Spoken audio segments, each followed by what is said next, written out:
Hello everyone, ఈరోజు వీడియోలో సంక్రాంతి పిండి వంటల్లో ఒకటైన కజ్జికాయలు ఎలా చేయాలో చూసేద్దాం.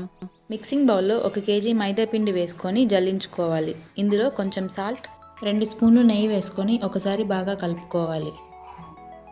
కొన్ని వాటర్ వేసుకొని చపాతీ పిండిలా సాఫ్ట్గా కలుపుకోవాలి. వాటర్ అన్నీ ఒకేసారి వేయకుండా కొంచెం కొంచెంగా వేసుకొని పిండిని కొంచెం గట్టిగా సాఫ్ట్గా కలుపుకొని మూత పెట్టి పక్కన పెట్టుకోవాలి. స్టవ్ పైన ప్యాన్ పెట్టుకొని 2 స్పూన్స్ నెయ్యి వేసుకొని సన్నగా కట్ చేసుకున్న డ్రై ఫ్రూట్స్ వేసి వేయించుకోవాలి.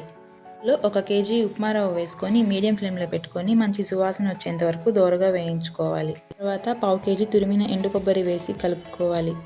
రవ్వ మాడిపోకుండా మంచి సువాసన వచ్చేంత వరకు వేయించుకొని స్టవ్ ఆఫ్ చేసుకొని ఒక పెద్ద గిన్నెలోకి తీసుకొని 1 కేజీ చక్కెర వేసి అంతా కలిసేలా బాగా కలుపుకొని పక్కన పెట్టుకోవాలి.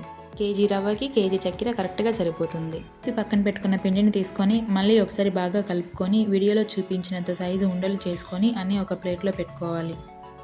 తర్వాత చపాతీ పీట పైన పొడిపిండి చల్లుకొని ఒక ముద్ద తీసుకొని చపాతీలా రుద్దుకోవాలి. వీటిని అంత మందంగా కాకుండా అంత పల్చగా కాకుండా మీడియం సైజులో రుద్దుకోవాలి.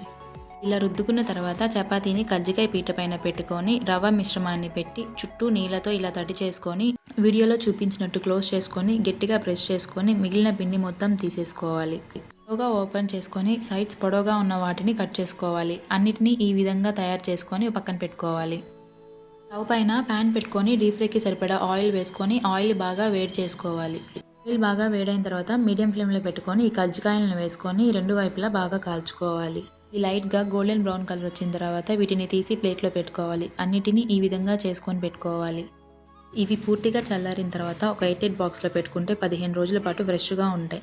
పైన క్రిస్పీగా లోపల స్టఫింగ్ టేస్టీగా చాలా బాగుంటాయి. ఒకసారి మీరు కూడా తప్పకుండా ట్రై చేయండి. వీడియో నచ్చితే please like, share and subscribe. Thank you for watching.